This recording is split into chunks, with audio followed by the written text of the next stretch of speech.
नमस्कार। बहुत सारे केसेस में देखा गया है कि बहुत सारे लोगों को ये मालूम ही नहीं है कि उनको किस स्टेज पे काउंसलिंग करानी चाहिए। स्पेशली अगर मैं लेडीज़ की बात करूं तो उनको नहीं समझ में आता, और जब उनका वो पेन अंदर में जो भी उनके मन में दुख होता है वो उस स्टेज पे पहुंच जाता है कि वो डिप्रेशन की सिचुएशन में जाने लगती हैं, तब उनको शायद कोई एडवाइस देता है कि अरे आप जाइए, काउंसलर के पास जाइए, या कोई बीमारी में कन्वर्ट होने लगती है तो तब वो एक साइकेट्रिस्ट के पास जाते हैं। तो यदि आपको टाइम से ही ये पता चल जाए कि मुझे काउंसलिंग करानी चाहिए, ये वो स्टेज है, तो आप आने वाली बीमारियों से बचे रह सकते हैं, क्योंकि डिप्रेशन और एंजाइटी बहुत सारी बीमारियों की जड़ है। यदि हम बात करें, एक छोटा सा एग्जाम्पल मैं लेती हूँ, किसी लेडी का यदि अबॉर्शन होता है तो फैमिली में लोगों को लगता है कि ठीक है, कुछ टाइम बाद ठीक हो जाएगा, भूल जाएगी, लेकिन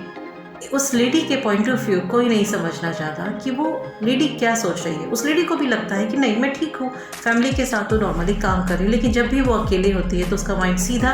उस सिचुएशन में पहुंच जाता है कि मैंने अपने बच्चे को अबॉर्ट कराया, मुझे ये सिचुएशन क्यों क्रिएट हुई, मैं क्यों नहीं पाल सकी। बहुत सारी चीज़ें उसके दिमाग में चलती हैं, लेकिन जैसे ही वो उन चीज़ों से हटती है, अगेन अपने घर के काम में लगती है, तो उसको लगता है कि सब नॉर्मल है, और ऐसा लगता है कि धीरे धीरे चीज़ें चली जाएंगी। लेकिन वो समझ ही नहीं पाती कब ये चीज़ उसके साथ पैरेलल चलती रहती है कि जब भी वो अकेली होती है तो उसका माइंड तुरंत उस तरफ चला जाता है, और जैसे ही वो सब पब्लिक के, अपने घर के परिवार के लोगों के बीच में आती है तो वो उस चीज़ से हट जाती है। लेकिन जब ये लॉन्ग टाइम तक ऐसा ही चलता है तो तब जाके उसको रियलाइज़ होता है कि वो जो चीज़ जो वो अकेले में सोच रही थी, अब वो धीरे धीरे धीरे उसकी लाइफ में मिक्स होने लगी है, और वो जिस समय वो काम कर रही है, किसी से बात कर रही है या कहीं जा रही है, वो उस समय भी उसके माइंड में चल रहा है। तो तब जाके उसको रियलाइज़ होता है कि ये क्या हो रहा है मेरे साथ, मैं इतना ज़्यादा क्यों सोच रही हूँ और मैं सिचुएशन से बाहर क्यों नहीं निकल पा रही हूँ। तब उसको लगता है कि मुझे किसी डॉक्टर से मिलना चाहिए, या मैं किससे शेयर करूं अपनी ये बात, या उसको लगता है कि शायद ये नॉर्मल है, हो जाएगा ठीक, लेकिन वो कब धीरे धीरे एंजाइटी में बदल जाए ये आपको पता भी नहीं चलता।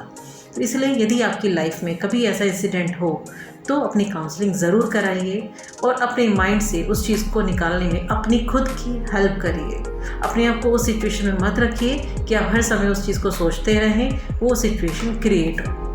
क्योंकि आपको अंदाज़ा नहीं है कि आगे चलकर वो क्या बन सकता है, आपके लिए कितनी बड़ी प्रॉब्लम बन सकती है, और आपकी फैमिली के लिए भी। तो इन स्टेजेस को समझना बहुत ज़रूरी है कि किस स्टेज पे काउंसलिंग की ज़रूरत होती है। धन्यवाद।